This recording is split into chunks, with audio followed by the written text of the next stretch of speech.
हरिओम। ओम तत्पुरुषाय विद्महे महादेवाय धीमहि तन्नो रुद्र प्रचोदयात्। इसलिए महाराज शिव शंकर के चरणों में कोटि कोटि वंदन करते हुए आइए वीडियो शुरू करते हैं। आज की वीडियो में हम जो बात करने वाले हैं बहुत ही आवश्यक और महत्वपूर्ण जानकारी है। हम जाने अनजाने जीवन में बहुत सारे पाप कर लेते हैं। कुछ ऐसे कृत्य होते हैं जिसका हमें स्वयं भी पता नहीं होता है कि हमसे क्या हो गया। चलते फिरते हम अपने पांव के नीचे चींटियों को मार देते हैं। जाने अनजाने लकड़ी जलाते हैं, उसमें जो जीव होते हैं उनकी हत्या हो जाती है। अकारण बहुत से पाप हमसे हो जाते हैं। तब हम कहते हैं कि हमने क्या पाप किया, हमने ऐसा क्या किया कि हमें कोई पता नहीं, हमसे जाने अनजाने कोई पाप हो गया है। देखिए, कहते हैं कि ईश्वर तो आपको मिले ना मिले, लेकिन आपके कर्मों का फल आपको जरूर मिलता है, ये कहा गया है। कर्म जो होता है वो आपको स्वयं ढूंढ लेता है। जिस प्रकार एक व्यक्ति मनुष्य जो है ईश्वर की उपासना में लगा रहता है कि हे भगवान दर्शन दे दे, दर्शन दे दे, उसी तरह जो हमारे द्वारा किया गया पाप कर्म है वो हमें इसी तरह ढूंढता रहता है कि आजा आजा। वो हमें भोगना पड़ता है। कर्मों का फल जो है भोगना ही पड़ता है। वो स्वयं परमात्मा को भी भोगना पड़ता है। इसीलिए कहा जाता है कर्म अच्छे कीजिए। यदि आपके कर्म अच्छे हैं तो ईश्वर भी आपको स्वतः मिल जाएगा। जिसको भी मिले हैं उनके कर्म अच्छे थे इसलिए मिले हैं। कहते हैं ना कि हर वक्त जो है हर एक कदम कदम देख के रखो, हर कार्य सोच के करो। ऐसा ना हो कि जाने अनजाने, जरूरी नहीं है कि हम करके कोई कार्य करें, करके कोई गलती करें, लेकिन अनजाने में हमसे बहुत सारी गलतियां हो जाती हैं। अब कोई मदिरा का सेवन करते हैं, मांस का सेवन करते हैं, ठीक है, मदिरा का सेवन करते हैं, उसको बनाने के लिए कीड़े मकोड़ों को मारा गया, उबाला गया, उनको खत्म किया गया। उनका पाप आपको लगा, आप उसके भागीदारी बने, आपने पिया, वो आपके अंदर गया। जिन्होंने तो वो कृत्य किया वो तो है ही उसके भागी, लेकिन आप भी उसके भागीदार बन गए उस पाप के। मांस खाते हैं लोग, एक जीव की जान ली गई।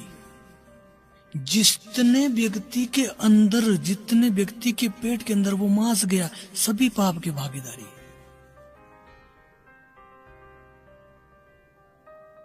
छोटे छोटे जो हमारे कर्म होते हैं ना, हमने अच्छा कर्म किया वो भी आएगा हमारे पास, बुरा कर्म किया वो भी आएगा हमारे पास।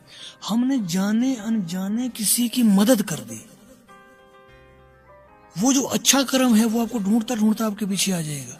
उस अच्छे कर्म का अच्छा फल देने के लिए लालायित होता है वो, और बुरे कर्म करेंगे वो भी आपको बुरा कर्म उसका फल देने के लिए वो भी आपके पीछे लालायित होता है।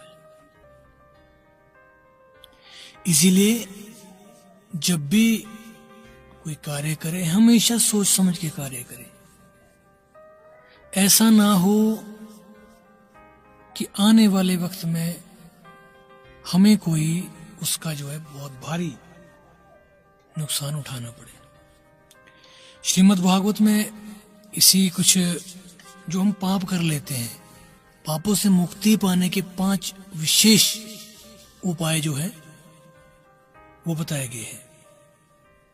देखिए, पापों का प्रायश्चित तो राजा परीक्षित ने भी किया था कि वे मुझसे पाप हो गया है, अब इस पाप से मैं कैसे बाहर निकलूं। तो उन्होंने भी श्रीमद् भागवत का ही सहारा लिया था। तो श्रीमद् भागवत में 5 ऐसे तरीके बताए गए हैं जिसके द्वारा जाने जाने जो हमारे से पाप होते हैं उससे हमें छुटकारा मिल सकता है। ये कार्य नित्य करने हैं 5 कार्य। तो धीरे धीरे आप देखेंगे कि आप जो पाप कर्म है वो समाप्त हो जाएगी और आपका पुण्य कर्म भाग्य जो उजागर हो जाएगा, पुण्य कर्म उजागर हो जाएगी। व्यक्ति को दुख कब मिलता है?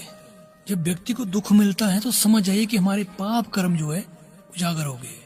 जब सुख मिलता है तो समझ आइए हमारे पुण्य कर्म जो है उजागर हो गए। तो पुण्य करते जाइए, उसका हमें कहीं ना कहीं जो है उसका हमें फल मिलता है, पाप का भी और पुण्य का भी। इसलिए पुण्य ज्यादा करें। इसलिए कहा जाता है दान करो, धर्म करो, कथा सुनो, भगवान के नाम का श्रवण करो, माला जाप करो। समझते नहीं है लोग, जो समझ जाते हैं वो जीवन को समझ जाते हैं। समझेंगे कहां से तामसिक भोजन करना, क्या कुछ करना। तो इसीलिए लोगों की बुद्धि भी उस तरह की हो जाती है। 5 जो उपाय हैं पापों से मुक्ति के, सबसे पहला जो है वो है प्रतिदिन जो है आपको गाय को रोटी देनी है। प्रतिदिन गाय की नाम की रोटी आपको देनी है। दूसरा जो उपाय है, आपको चींटी को रोज जो है आटा डालना है। चींटियों को रोज आटा डालना है आपको, उससे उनका पेट भी भर जाएगा और आपके जो दुर्भाग्य हैं वो भी समाप्त हो जाएगा। जो आपके द्वारा के ये पाप है वो भी समाप्त हो जाएंगे।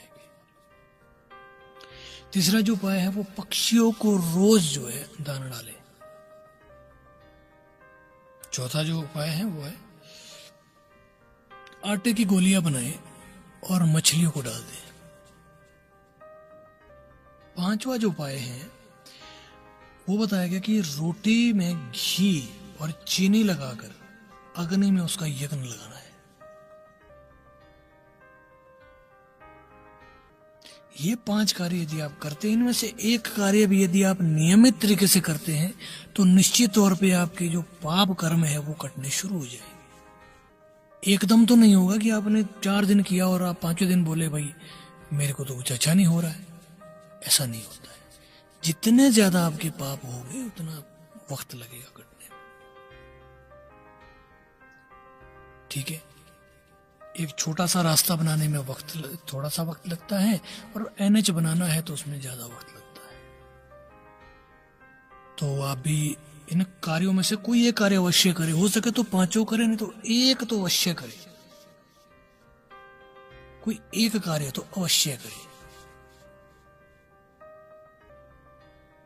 आप देखेंगे धीरे धीरे आपके जीवन में शांति आनी शुरू होगी।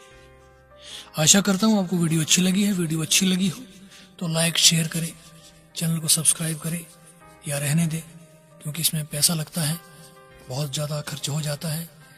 तो रहने दें ये काम। अगले वीडियो में फिर से मिलते हैं, तब तक के लिए हरि ओम। ओम नमः शिवाय, ओम नमः शिवाय, ओम नमः शिवाय।